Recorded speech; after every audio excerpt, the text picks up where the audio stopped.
قیدیں بڑھاتے چلے گئے اور بالآخر یہ حکم ہوا کہ ایسی گائے ذبح کرو جو نہ بوڑھی ہو اور نہ بہت کم عمر بلکہ درمیانی عمر کی ہو، بدن پر کوئی داغ نہ ہو، ایک ہی رنگ کی ہو، رنگ آنکھوں کو بھانے والا ہو، اس گائے نے کبھی کھیتی باڑی کی ہو نہ کبھی کھیتی کو پانی دیا ہو۔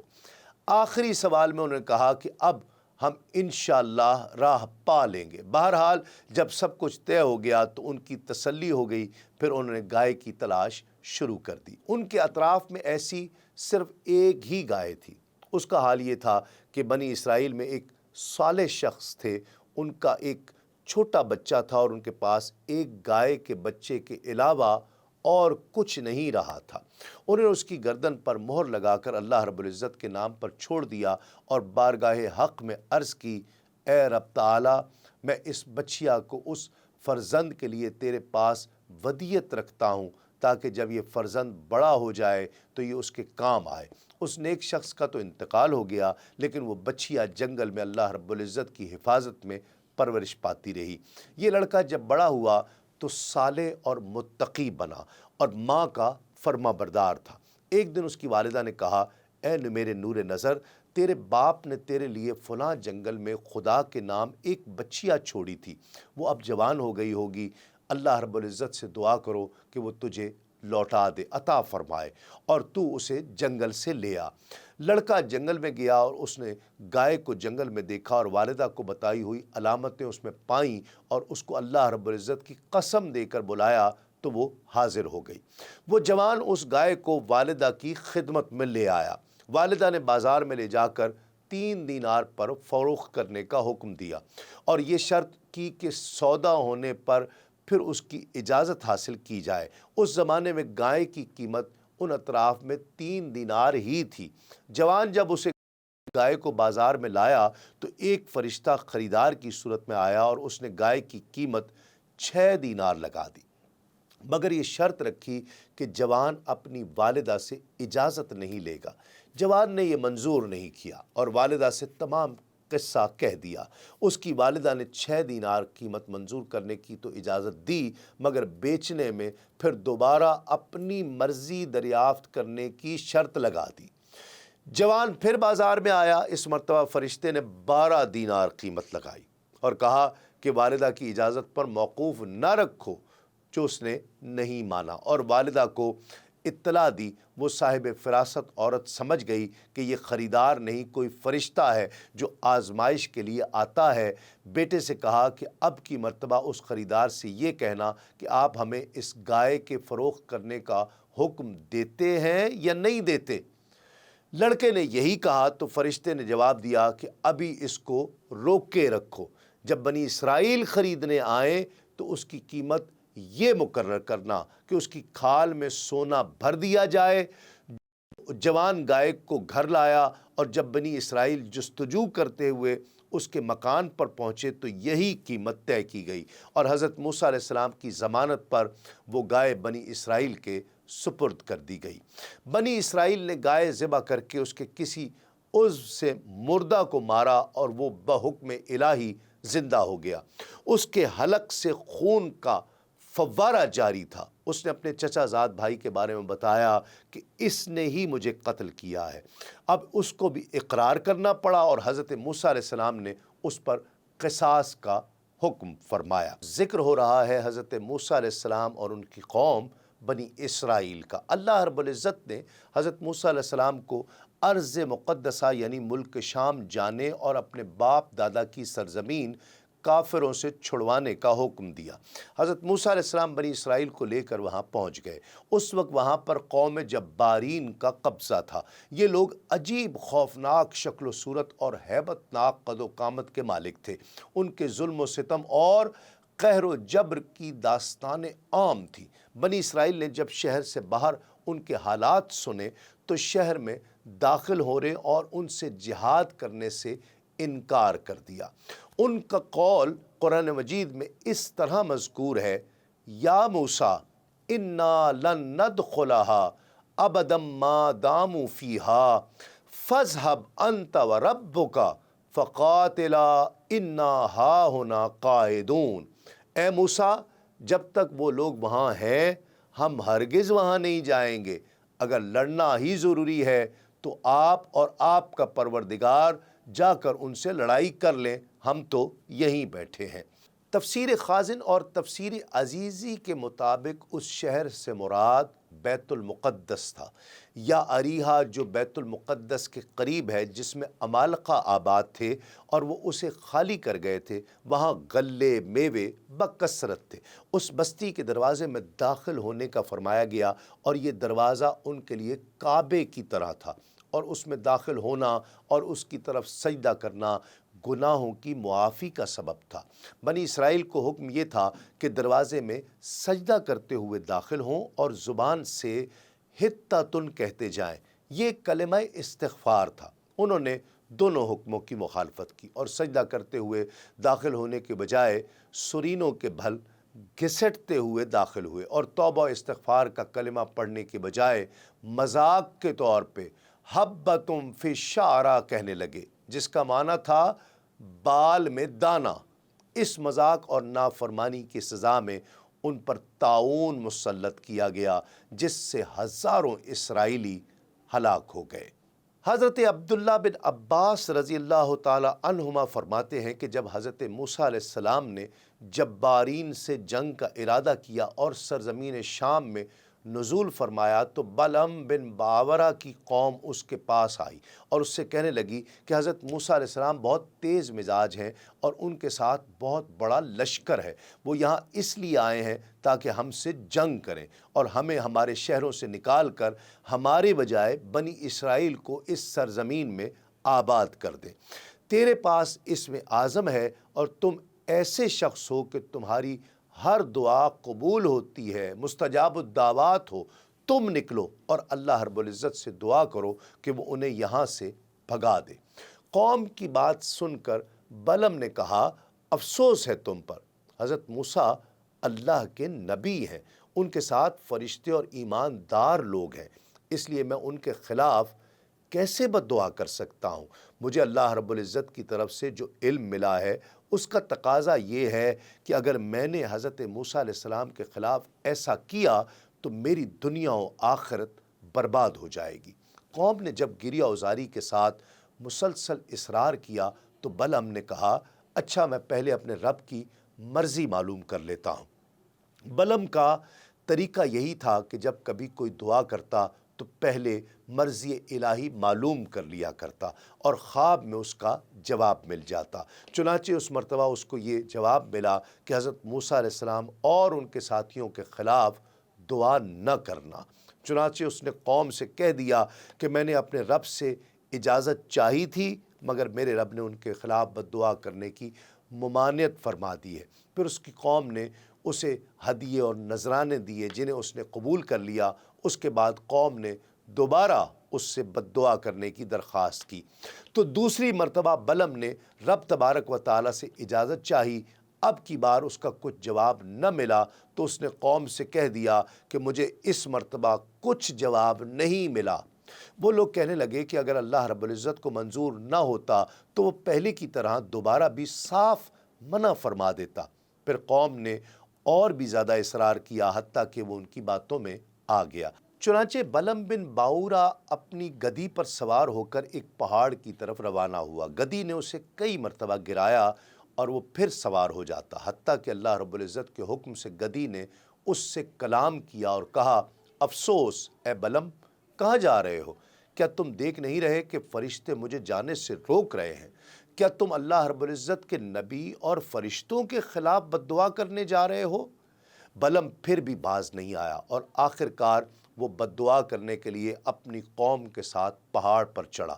اب بلعم جو بد دعا کرتا اللہ رب العزت اس کی زبان کو اس کی قوم کی طرف پھیر دیتا، اور اپنی قوم کے لیے جو دعائے خیر کرتا تھا بجائے قوم کے بنی اسرائیل کا نام اس کی زبان پر آ جاتا۔ یہ دیکھ کر اس کی قوم نے کہا اے بلعم، تو یہ کیا کر رہا ہے؟ بنی اسرائیل کے لیے دعا اور ہمارے لیے بد دعا کیوں کر رہا ہے؟ بلعم نے کہا یہ میرے اختیار کی بات نہیں ہے، میری زبان میرے قبضے میں نہیں ہے، اللہ رب العزت کی قدرت مجھ پر غالب آ گئی ہے۔ اتنا کہنے کے بعد اس کی زبان نکل کر اس کے سینے پر لٹک گئی۔ اس نے اپنی قوم سے کہا، میری تو دنیا و آخرت دونوں برباد ہو گئی، اب میں تمہیں ان کے خلاف ایک تدبیر بتاتا ہوں، تم حسین و جمیل عورتوں کو بنا سنوار کر ان کے لشکر میں بھیج دو، اگر ان میں سے ایک شخص نے بھی بدکاری کر لی تو تمہارا کام بن جائے گا، کیونکہ جو قوم زنا کرے اللہ رب العزت اس پر سخت ناراض ہوتا ہے اور اسے کامیاب نہیں ہونے دیتا۔ چنانچہ بلعم کی قوم نے اسی طرح کیا۔ جب عورتیں بن سنور کر لشکر میں پہنچیں تو ایک کنانی عورت بنی اسرائیل کے ایک سردار کے پاس سے گزری تو وہ اپنے حسن و جمال کی وجہ سے اسے پسند آ گئی۔ حضرت موسیٰ علیہ السلام کے منع کرنے کے باوجود اس سردار نے اس عورت کے ساتھ بدکاری کی۔ اس کی پاداش میں اسی وقت بنی اسرائیل پر طاعون مسلط کر دیا گیا۔ حضرت موسیٰ علیہ السلام کا مشیر اس وقت وہاں موجود نہ تھا۔ جب وہ آیا تو اس نے بدکاری کا قصہ معلوم ہونے کے بعد مرد و عورت دونوں کو قتل کر دیا۔ تب طاعون کا عذاب ان سے اٹھایا گیا، لیکن اس دوران 70,000 اسرائیلی طاعون سے ہلاک ہو چکے تھے۔ ناظرین کرام، آج کے پروگرام میں ہم نے جانا کہ سامری نے بچڑا کیسے اور کیوں بنایا، بچڑے کی پوجا کرنے میں کتنے لوگ ملوث ہوئے اور ان کا انجام کیا ہوا۔ کوہ طور سے واپس آ کر جب موسیٰ علیہ السلام کو قوم کے دوبارہ شرک میں مبتلا ہو جانے کی خبر ملی تو ان کی طبعی کیفیت کیا تھی، قارون کون تھا اور اس کا رہن سہن کیسا تھا، عامیل کون تھا اور اس نے اپنے عزیز کو قتل کیوں کیا، وادی تیہ میں اللہ رب العزت نے بنی اسرائیل والوں پر کیا انعامات کیے، بلعم بن باورہ کون تھا اور قوم کے اصرار کے باوجود وہ بنی اسرائیل والوں کے خلاف دعا کیوں نہیں کر پا رہا تھا، بلعم بن باورہ نے بنی اسرائیل والوں کو مغلوب کرنے کے لیے کیا تدبیر بتائی۔ اور ناظرین کرام، آئندہ کے پروگرام میں ہم گفتگو کریں گے کہ قوم کی مسلسل سرکشی و نافرمانی پر حضرت موسیٰ علیہ السلام نے کون سے الفاظ میں دعائے جلال فرمائی، میدان تیہ میں بنی اسرائیل پر اترنے والا من و سلوہ کیا ہے اور اس کے متعلق مختلف روایات کیا ہے، عامیل قاتل کو تلاش کرنے کے لیے بیل کی جو نشانیاں بیان کی گئیں ان میں حکمت کیا تھی، جناب سکندر کا لقب ذوالقرنین کیوں رکھا گیا اور ان کا حضرت موسیٰ علیہ السلام کے ساتھ کیا رشتہ تھا، حضرت ذوالقرنین نے مشرق و مغرب اور شمال و جنوب کے سفر پر کیوں روانہ ہوئے، آپ کی ملاقات یاجوج ماجوج سے کب اور کہاں ہوئی، ان کا رہن سہن اور کھانے پینے کے طور طریقے کیا تھے، یاجوج ماجوج والی دیوار کیسے بنائی گئی اور اسے ہٹانے کے لیے وہ کیا کوشش کرتے تھے، حضرت موسیٰ علیہ السلام کی وفات کا مکمل واقعہ کیا ہے اور اس کے متعلق مختلف روایات کیا ہے، حضرت یوشع علیہ السلام کون ہیں اور آپ کو نبوت کب عطا ہوئی، حضرت یوشع علیہ السلام اور حضرت موسیٰ علیہ السلام کا باہمی تعلق کیا ہے، جبارین کے خلاف جہاد اور بیت المقدس کی آزادی کے لیے آپ علیہ السلام نے کیا کیا کوششیں کی۔